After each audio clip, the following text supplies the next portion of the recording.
Good morning, Augustina. Okay, so I'm going to share my screen. I'm going to go here.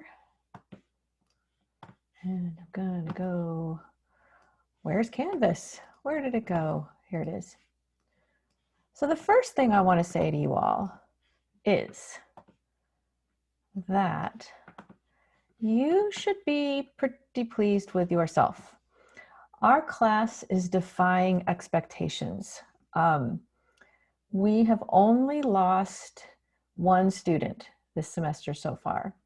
And that's pretty remarkable given, given the circumstances that we're trying to do school in, and also the general, the term is called attrition. Attrition means that when students withdraw.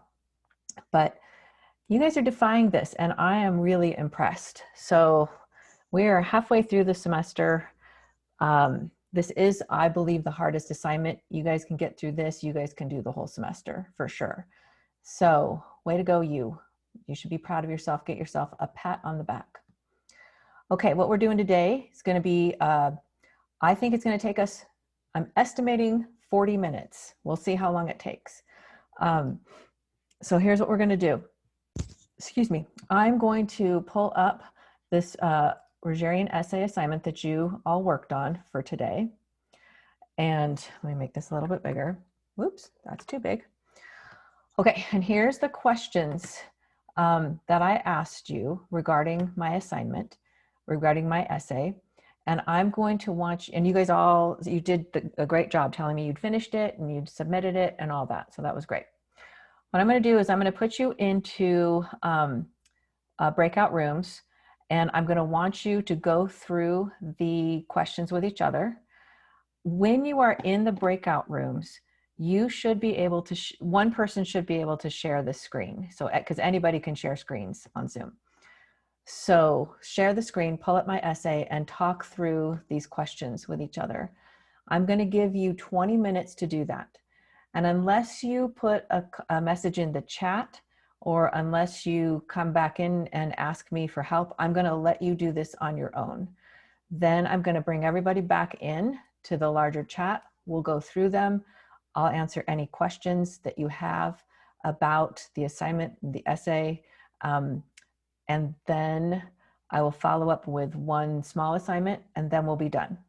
Okay, so before we start, does anybody have any questions? I'm going to open up so I can see the chat, see if anybody has any questions before we do that. I'm also going to, afterwards, I will put you back into your groups if you want to talk about your topics again. Some of you have requested that. So, okay, so I don't see any questions.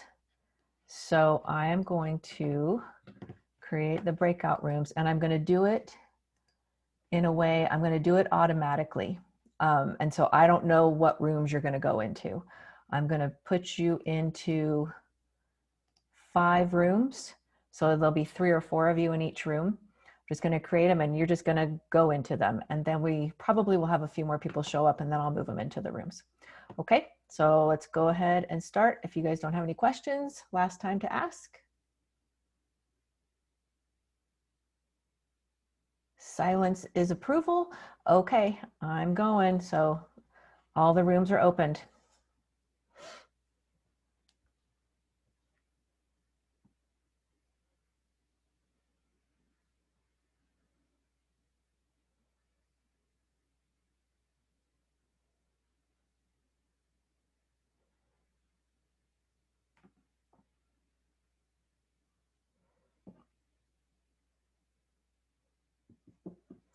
April, are you able to join the room on your phone?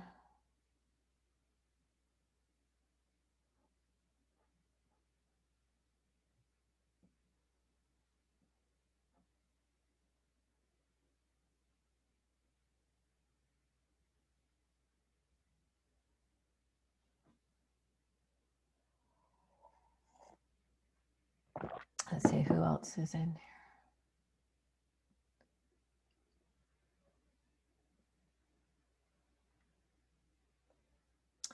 April, are you having a hard time joining the room?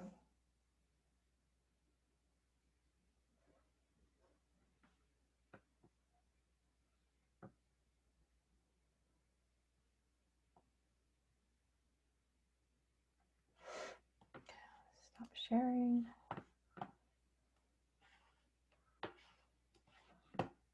Good. Pause recording.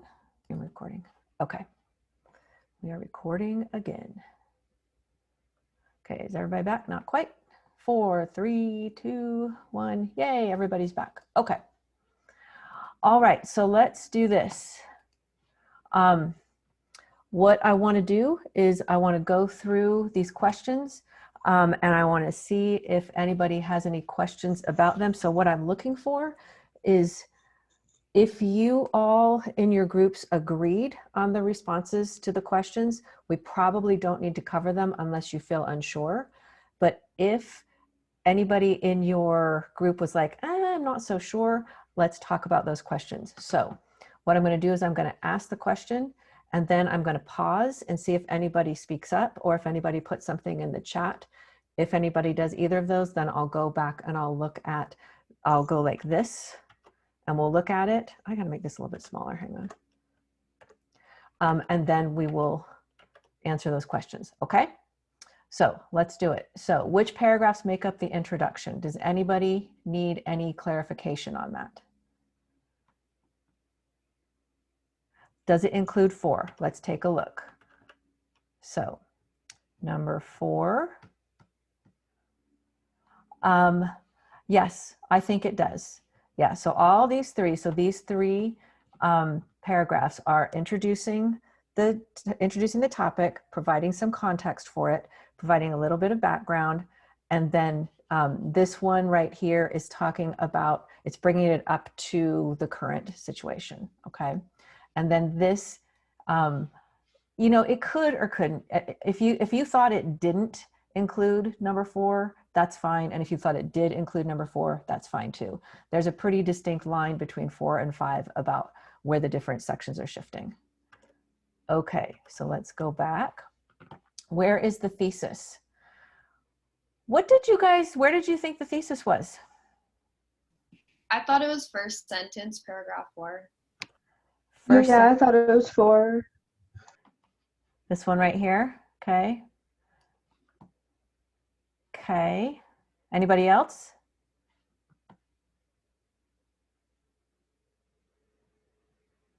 Okay, so you're gonna be, oh, go ahead, somebody was gonna say something. Me and Soraya thought that it was 10. Thought that it was 10. Thought that this right here, I believe on the whole. Mm-hmm. Okay. Okay, yeah, I can see that. Okay. Okay, you guys are gonna hate me, all right? And I'm glad I can't see your faces right now. But a Rogerian argument does not have a thesis. And so if you had, Lily, thank you, Lily. Lily just passed out. So yeah, a Rogerian argument does not have a thesis in the way that you have been taught it, because the Aristotelian argument that you all have been taught is the type of an argument where you have your point that you're trying to argue and everything goes after that point. A Rogerian argument is not about proving a point. A Rogerian argument is about considering different perspectives and proposing a compromise. So there is no thesis in a Rogerian argument, okay? It was a trick question. You can hate me. I had fun with that. Okay, so, but the point, but let me make this point that these 2 suppositions that it was in 4 or 10, that's really good because it looked the closest. But what those are, well, let me ask you, let me jump to this one. We'll get back to number 3. What are paragraphs 4 and 7 doing? So if we go to 4 here, there are different opinions. And if we go to 7 here, what are those doing? They have the same function. I said that they were transition paragraphs. That's exactly what they're doing. So they are transition paragraphs. So as you're moving through the different sections of the essay, it would be too abrupt to move from this perspective to this perspective. So you need to have just, you know, a 1 or 2 sentence paragraph. This is actually just 1 sentence. So you can have a paragraph that is 1 sentence long. All right, that's absolutely fine, because the function of paragraphs is to do different things as you move through the essay. Okay, so that's really great. Okay, where are the 3 places that in-text citations were done incorrectly? I want to hold that one to the last, okay, because it's so detailed. Okay, why does the essay use first person I in paragraphs 10 and 14? So let's go look at 10 and 14. So 10 and 14, why does it use I? Did anybody have any disagreement or any question about that? Because you're giving your perspective as a voter. Because this is the place in this essay where I get to give my own perspective. So when I'm talking and presenting the other perspectives, I wouldn't necessarily use I, because it's their perspectives and I'm presenting it from their point of view. And I'm doing it in that way where I'm validating their point of view, okay? But in 10 and 14, this is where I get to say, you know, here's what I think. And I'm my own best expert on what I think. So I'm using I. Okay, that's great. You guys are so good. Okay. Which sentences validate the different perspectives in 5, 6, 8, and 9? Did you have any difference or any disagreement on that one? Yeah, I mean, if we could go over it, it would help just to solidify it. Sure. Okay, so I'm going to go to 5, 6, 8, and 9. So in 5, here's one of the arguments affiliated with the Democratic Party. Right here is where I validate the perspective. So what I'm doing is I'm making a comment about their perspective. This argument seems straightforwardly simple. And I'm sort of summarizing what it is. In 6, I do it right here. This is me validating it, where I'm saying essentially the electoral voting system does not represent the reality of the nation's voting. That's a validation of what they're doing. And what are the other ones? Sorry, hold on. 5, 6, 8, and 9.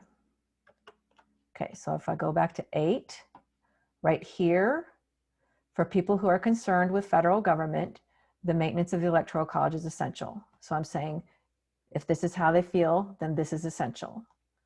And in 9, I do the same thing down here. It seems clear that if the country moved to a one-person, one-vote system, rural voters would lose the voting power. Okay, so I'm saying, okay, yeah, this makes sense. So I present their perspective through here, and then I say, okay, here's how it makes sense. All right. Okay. Which element of my own perspective is missing from paragraph 10? And what I mean with this is if we look at the graphic organizer, and I've got here in my perspective, did you find what piece of this was missing from my perspective? Did anybody find it? Yeah, it's sources or evidence to Yes. support your perspective. Right. I didn't provide any of my own, any sources or evidence for this. And so is it okay? It's okay, but I probably should provide at least one thing that's supporting me. It would probably be good for me to include one small something that just shows that I'm not coming up with this from nowhere. What's very interesting is I just read an article this morning that's about this entire topic. It's so timely. So I'm actually, if I was going to revise this, I would take a selection from that and put it in here. So yeah, so that's good. Okay, whoops, going back and forth. Hang on, let me move this down. Okay, anybody want me to slow down, or are we doing okay? Give me some like thumbs up or how we're doing. I need to get some feedback from y'all. Okay, we're doing okay. Okay, please use that chat or just jump in if you have a question. I think a lot of people have dropped off the call. Oh well, their loss. Okay. Okay. What formatting and citation style does the essay use? It uses APA formatting. It does use APA formatting. What doesn't it include from that format? A title page and the abstract. Yes. So it's not including the title page and the abstract and the running head and all that from APA. I do not care about that. I don't want you to do that. I want you just to do this. I don't care about titles. I don't care about any of that. I care about what you write. Okay. So, but you can tell that this is APA because the date is in the citations. That's the main difference between APA and MLA. The reason for that difference is because APA is more concerned with the timeliness of the sources, how recent they are, and MLA, which was with the humanities and such, is less concerned with that because things don't change as fast. Okay, I'm gonna jump down to 10. Which paragraphs explain the commonalities of the different perspectives? Somebody want to throw it up in the chat? Which paragraphs do that?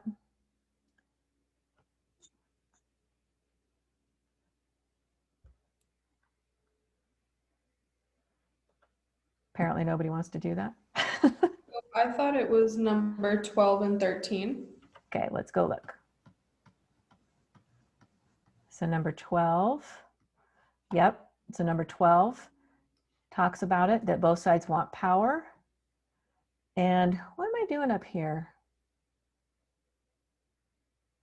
Yeah, would you include 11? Yeah, here? I think I wrote down 11. I think it's 11 too. 11 is sort of leading up to it. So it's like it's trying to find the commonalities, but it's not quite there. It's showing how it's difficult to find the commonalities. And then 12 for sure, and 13 for sure. Yeah, so I would say 11, yeah, 11, 12, and 13. Yeah, so Anna and Wyatt, good. Very good.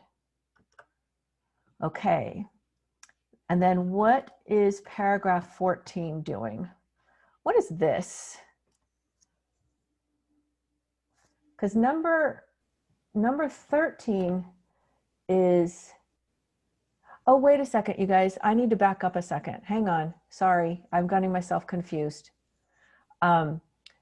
Showing the commonalities is 11 and 12. 13 is my recommendation.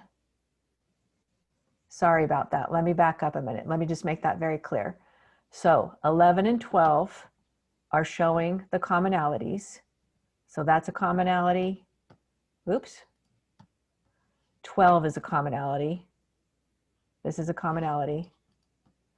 And then this is me saying what I think should happen. But what is this sentence here?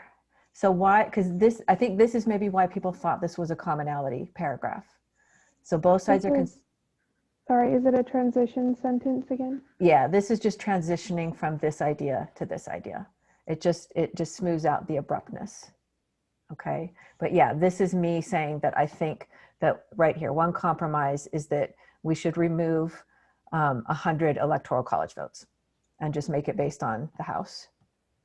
Okay, but then, okay, so let's get back to this one. What does this one do? If I'm going to be honest, paragraph 14 really confused me. Okay.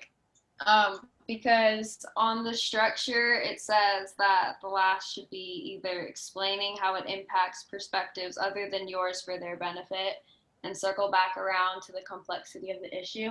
But when I read it, all my brain was telling me was that you were just talking about kind of your own perspective. Yep. No, you're right. Because I did the circling back around in this paragraph here, this electoral college, blah, blah, blah, blah, blah. I did, and it would still give states, it would still give large states an advantage. So I kind of packed all of my ideas into one paragraph, which I think I probably should have expanded it out into more than one. And what Wyatt says in the chat here, that this is just the author's conclusion, that's all that this is. This is just kind of like, it's just sort of providing an exit from the paper. It doesn't say anything new. It doesn't say anything exciting. It's just sort of wrapping it back up. And I think of conclusions in academic essays are like when you get off the phone from somebody, you don't ever just like say, I mean, you're having a long conversation and then you just say bye and hang up the phone. Nobody hangs up the phone like this anymore, but I used to. So, but like you don't just say bye and hang up the phone unless you're talking to a really good friend and it's been a very quick conversation. Academic essays are not in conversation with really good friends. They're in conversation with people who have different ideas than you.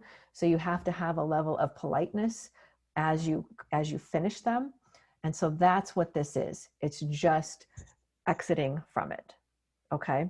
And I agree with you. So I think was that Isa talking about who was confused? Yeah, that was me. Okay, cool. I'm recognizing your voices. This is so exciting. Yeah, so this conclusion negotiated, I don't have that piece in here.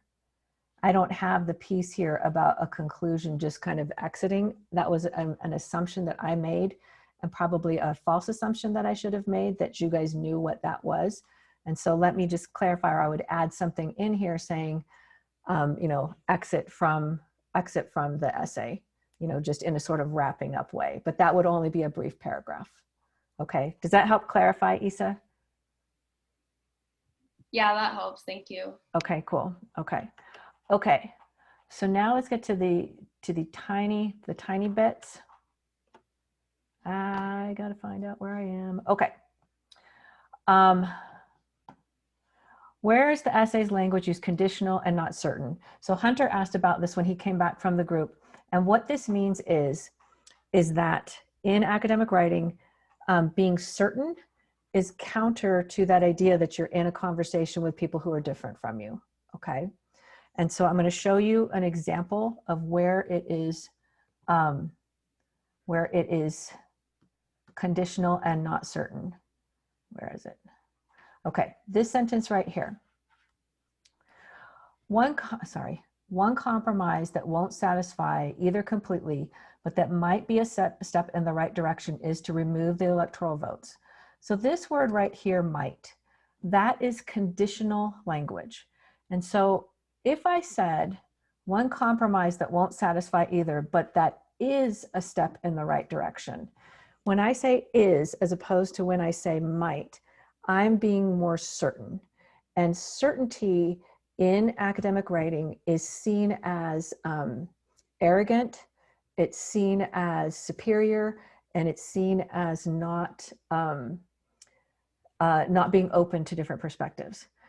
Now, certain writing is actually necessary in other genres, okay? But in this particular genre, you're supposed to couch it a little bit more in being less certain, okay? So use words like might, or possibly, or could, or perhaps, just those words that allow you to be a bit more conditional, okay?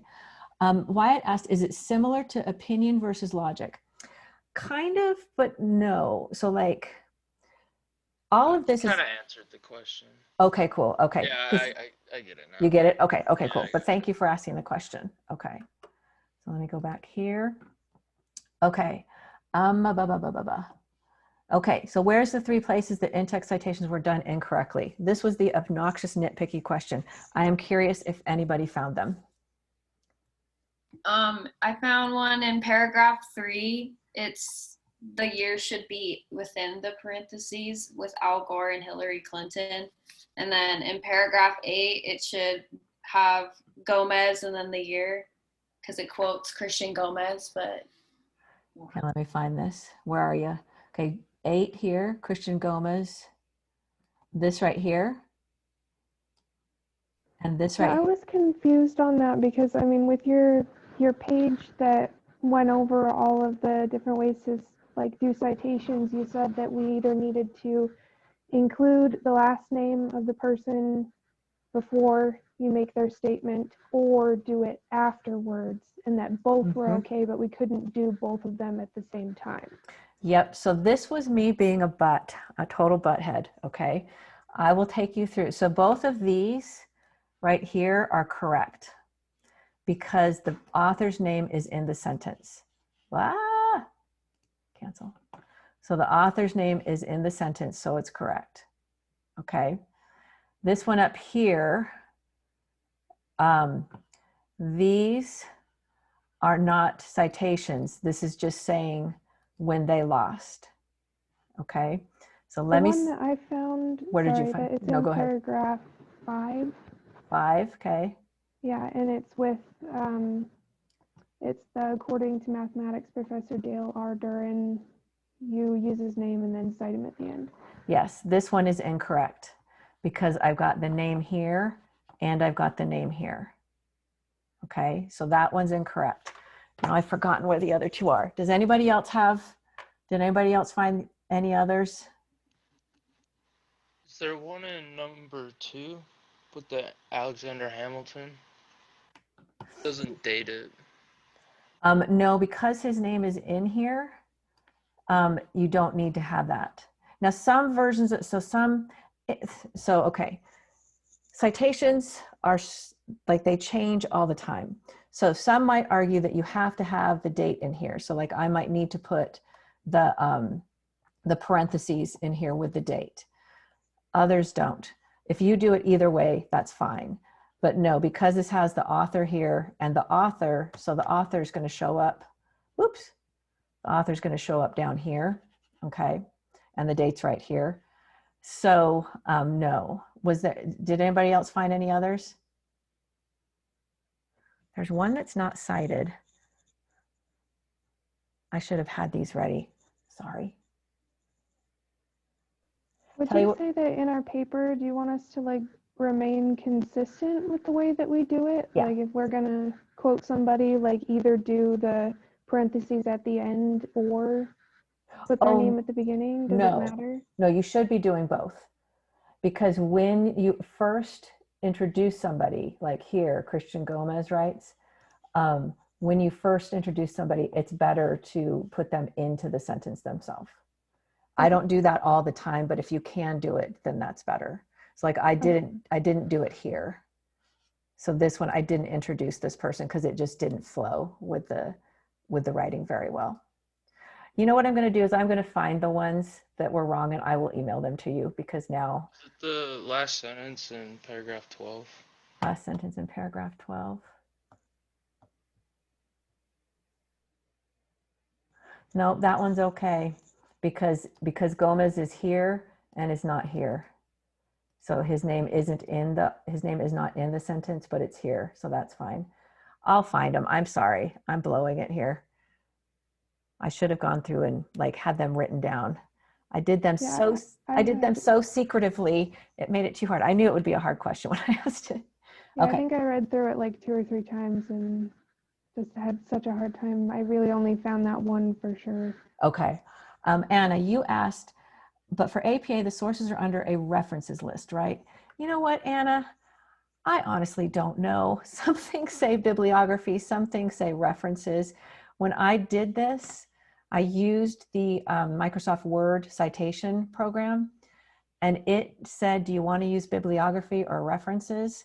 And so I just chose bibliography. And I'm not going to ding you on any of that kind of stuff, okay?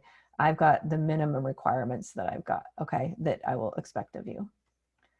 Okay, so other questions, any questions that I have not covered about this draft before I stop sharing the draft? I know you're burning out. We're taking longer than I thought we would. Okay, I'm seeing no questions. Okay, I'm gonna go back here. All right, so here's what you're gonna do.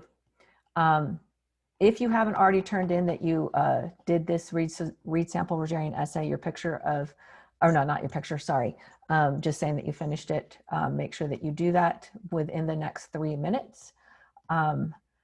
Next, the rest of the stuff that you need to do this week is you have a wind down assignment.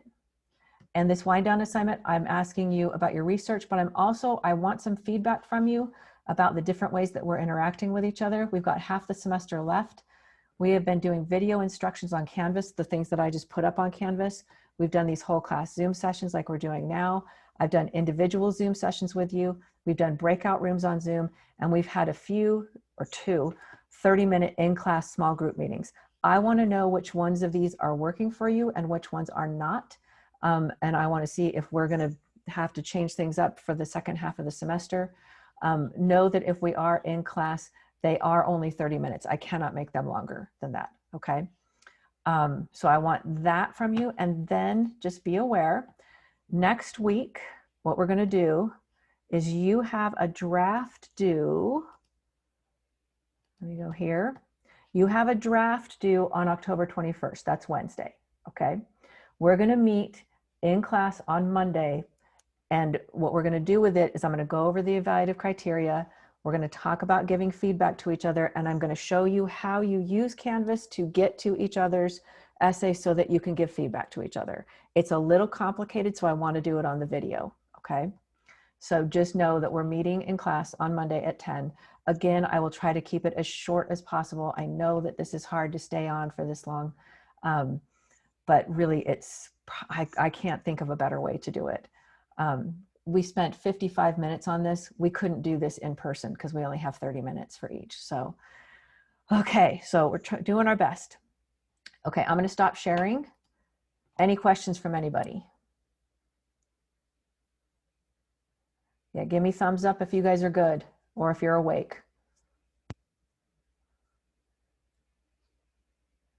Okay, good. Most of you are thumbs upping and most of you are awake. Good. Okay. Oh, main question was number 9. Thank you, Wyatt. Okay. All right. I am available between now and when we see each other on Monday. If you have any questions, get in touch with me. I am recording this, and so I'm going to throw it up on the announcements. And so if you want to come back and review what we talked about in the responses to those questions, feel free to do that. Otherwise, I will see you on Zoom on Monday, and then drafts due on Wednesday. Okay? Okay. Have a great weekend. You too. See ya. Thank you. Thanks. Thank you. Thank you.